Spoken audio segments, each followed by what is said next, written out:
मार्कंडेय पुराण दक्ष प्रजापति की संतति तथा स्वयंभू सर्ग का वर्णन।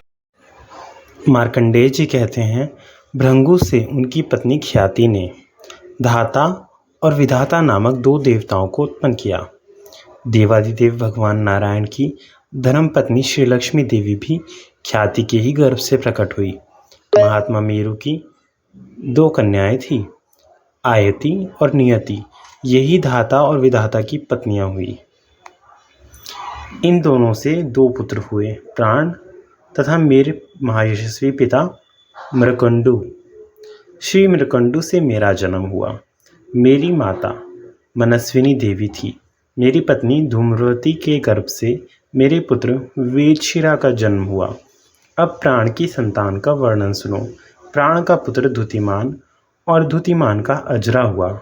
उन दोनों के बहुत से पुत्र पौत्र हुए। मरीचि की पत्नी संभूति ने पौर्णमास को उत्पन्न किया। महात्मा पौर्णमास के दो पुत्र हुए, विरजा और पर्वत। अंगिरा की पत्नी स्मृति ने 4 कन्याओं को जन्म दिया। उनके नाम ये हैं, सिनीवाली, कुहू, राका तथा अनुमति। इसी प्रकार महर्षि अत्रि की पत्नी अनसुया ने चंद्रमा, दुर्वासा तथा योगी दत्तात्रेय इन 3 पाप रहित पुत्रों को उत्पन्न किया। पुलत्स्य की पत्नी प्रीति से दत्तौली नामक पुत्र उत्पन्न हुआ, जो अपने पूर्व जन्म में स्वयंभू मनवंतर में अगस्त्य के नाम से प्रसिद्ध था। क्षमा प्रजापति पुलह की पत्नी थी। उसने कर्दम, अर्ववीर और सहिष्णु ये 3 पुत्र उत्पन्न किए। क्रतु की पत्नी सन्नति ने 60,000 बालखिल्य नामक ऊर्ध्वरेता महर्षियों को उत्पन्न किया। वशिष्ठ की पत्नी ऊर्जा के गर्भ से 7 पुत्र उत्पन्न हुए, रज, गात्र, ऊर्ध्वबाहु, सबल, अनघ, सुतपा और शुक्र। ये सभी सप्तऋषि हुए। ब्रह्मन अग्नि तत्व के अभिमानी देवता अग्नि ब्रह्मा जी के प्रथम पुत्र थे। उनकी पत्नी स्वाहा ने 3 पुत्र उत्पन्न किए, जो बड़े ही उदार और तेजस्वी हैं। उनके नाम इस प्रकार है, पावक, पवमान और शुचि। इनमें शुचि जल को सोखने वाला है। इन तीनों के वंश में प्रत्येक के 15-15 के क्रम से 45 पुत्र हुए। इनके साथ पिता अग्नि और उनके 3 पुत्रों की संख्या जोड़ने से कुल 49 अग्नि होते हैं। ये सब के सब दुर्जय माने जाते हैं। ब्रह्मा जी के द्वारा उत्पन्न जो अग्निश्वात, परिषद, अग्निक और साग्निक पितर बतलाए गए हैं, उनसे स्वधा ने 2 कन्याओं को जन्म दिया, जिनके नाम थे मैना और धारिणी। वे दोनों ही उत्तम ज्ञान से संपन्न तथा सभी गुणों से सुशोभित ब्रह्मवादिनी एवं योगिनी थी। इस प्रकार दक्ष कन्याओं की वंश परंपरा का वर्णन हुआ। जो श्रद्धापूर्वक इसका चिंतन करता है वह निसंतान नहीं रहता।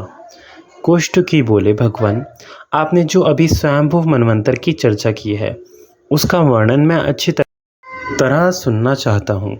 मनवंतर के कालमान, देवता, देवर्षि, राजा और इंद्र, इन सब का वर्णन कीजिए।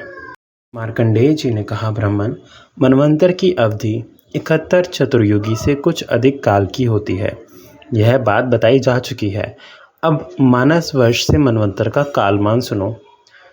30,67,20,000 वर्षों का एक मनवंतर होता है। देवताओं के मान से 8,52,000 वर्षों का यह काल है। सबसे पहले मनु स्वयंभुव हैं। इसके बाद स्वारोचिष, औत्तम, तामस, रैवत और चाक्षुष हैं। ये 6 मनु बीत चुके हैं। इस समय वैवस्वत मनु का राज्य है। भविष्य में सावर्णी नाम वाले 5 मनु, रौच्य मनु तथा भौम मनु, ये 7 और होने वाले हैं। इनका विस्तृत वर्णन मनवंतरों के प्रकरण में करेंगे। ब्राह्मण, इस समय मनवंतरों के देवता ऋषि इंद्र और पितरों का परिचय देता हूँ तथा उनकी उत्पत्ति, संग्रह एवं संतानों का भी वर्णन करता हूँ। साथ ही यह भी बतलाता हूँ कि मनु और उनके पुत्रों के राज्य का क्षेत्र कितना था। पहले स्वयंभू मनवंतर के प्रथम त्रेता युग में प्रियव्रत के पुत्रों अर्थात स्वयंभू मनु के पुत्रों ने पृथ्वी के वर्ष विभाग किए थे। प्रजापति कर्दम जी की पुत्री प्रजावती राजा प्रियव्रत को ब्याही गई थी। उसके गर्भ से 2 कन्याएं और 10 पुत्र हुए। कन्याओं के नाम थे सम्राट और कुक्षी। उन दोनों के 10 भाई प्रजापति के समान तेजस्वी और बड़े शूरवीर थे। उनमें 7 के नाम इस प्रकार हैं: आघ्रिद्र, मेधातिथि, वपुष्मान, ज्योतिष्मान, धुतिमान, भव्य और सवन। इनके सिवा मेधा, अग्निबाहु और मित्र ये 3 और थे जो तपस्या और योग में तत्पर रहते थे। इन्हें अपने पूर्व जन्म के वृत्तांतों का स्मरण था, अतएव इन महाभाग्यशाली पुरुषों ने राज्य भोग में मन नहीं लगाया। राजा प्रियव्रत ने शेष 7 पुत्रों को 7 द्वीपों के राजपद पर धर्मपूर्वक अभिषिक्त कर दिया। अब द्वीपों का वर्णन सुनो। प्रियव्रत ने जम्बूद्वीप में आग्नेयद्र को राजा बनाया। प्लक्ष द्वीप का राज्य मेधातिथि को सौंपा। शाल्म द्वीप में वपुष्मान को और कुश द्वीप में ज्योतिष्मान को राजा बनाया। धुतिमान क्रौंच द्वीप के, भव्य शाद द्वीप के तथा सवन पुष्कर द्वीप के स्वामी बनाए गए। पुष्कर राज सवन के 2 पुत्र हुए, महावीर और धातकी। उन्होंने पुष्कर द्वीप को 2 भागों में बांटकर बसाया। भव्य के 7 पुत्र थे। उनके नाम ये हैं: जलद, कुमार, सुकुमार, वनियक, कुशोत्तर, मेधावी और महाद्रुम। उन्होंने अपने अपने नाम से शाक द्वीप के 7 खंड किए। धुतिमान के भी कुशल, मनुग, उष्ण, प्राकार, अर्धकारक, मुनि और दुंदुभि ये 7 ही पुत्र थे। उनके नाम से क्रौंच द्वीप के 7 खंड हुए। राजा ज्योतिष्मान के कुश द्वीप में भी उनके पुत्रों के नाम पर 7 खंड बने।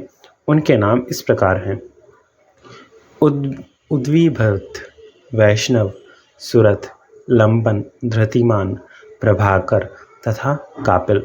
शार्मल द्वीप के स्वामी वपुष्मान के भी 7 पुत्र हुए: श्वेत, हरित, जीमुत, रोहित, वैद्युत, मानस और केतुमान। इनके नाम पर भी पूर्वतः उपद्वीप के 7 खंड बनाए गए। लक्षद्वीप के स्वामी मेधातिथि के भी 7 ही पुत्र हुए और उनके नाम से लक्षद्वीप के भी 7 खंड बन गए। उन खंडों के नाम इस प्रकार हैं: शाकभव, शिशिर, सुखोदय, आनंद, शिव, शेमक तथा ध्रुव। लक्षद्वीप से लेकर शाबद्वीप तक के 5 द्वीपों में वर्णाश्रम धर्म विभागपूर्वक स्थित है। वहाँ धर्म का सदा स्वाभाविक रूप से पालन होता है। कभी किसी जीव की हिंसा नहीं की जाती। उन 5 द्वीपों और उनके वर्षों में सब धर्म सामान्य रूप से सर्वत्र प्रचलित है। ब्राह्मण राजा प्रियव्रत ने आग्नेयद्र को जम्बूद्वीप का राज्य दिया था। उनके 9 पुत्र हुए जो प्रजापति के समान शक्तिशाली थे। उनमें सबसे बड़े का नाम नाभि था, उससे छोटा किमपुरुष था। तीसरे का नाम हरि, चौथे का नाम इलाव्रत, 5वें का रम्य, 6ठे का हिरण्यक, 7वें का कुरु, 8वें का भद्राश्व और 9वें का केतुमाल था। इन पुत्रों के नाम पर ही जम्बूद्वीप के 9 खंड हुए।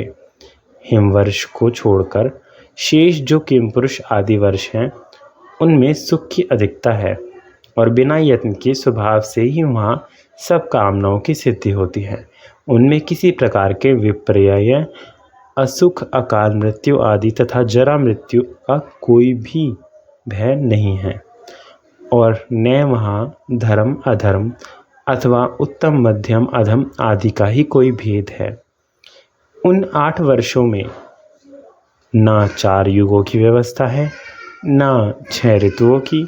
वहाँ किसी विशेष ऋतु के कोई चिन्ह नहीं दिख पड़ते। आग्नेयद्र कुमार नाभि के पुत्र ऋषभ और ऋषभ के भरत हुए। आग्नेयद्र कुमार नाभि के पुत्र ऋषभ और ऋषभ के भरत हुए जो अपने 100 भाइयों में सबसे बड़े थे। ऋषभ अपने पुत्र को राज्य दे महाप्रवज्या संन्यास ऋषभ अपने पुत्र को राज्य दे महाप्रवज्या संन्यास ग्रहण करके तपस्या करने लगे। वे महर्षि पुलह के आश्रम में ही रहते थे। उन्होंने हिम नामक वर्ष को, जो सबसे दक्षिण है, अपने पुत्र भरत को दिया था। इसलिए महात्मा भरत के नाम पर ही इसका नाम भारतवर्ष हो गया। भरत के पुत्र सुमति जो बड़े धर्मात्मा थे, भरत ने उनको राज्य देकर वन का आश्रय लिया। राजा प्रियव्रत के पुत्रों तथा उनके भी पुत्र पौत्रों ने स्वयंभू मनवंतर में 7 द्वीपों वाली पृथ्वी का उपभोग किया। द्विजश्रेष्ठ, यह मैंने तुम्हें स्वयंभू मनवंतर की सृष्टि बतलाई। अब और क्या सुनाऊं। ओम नमः शिवाय।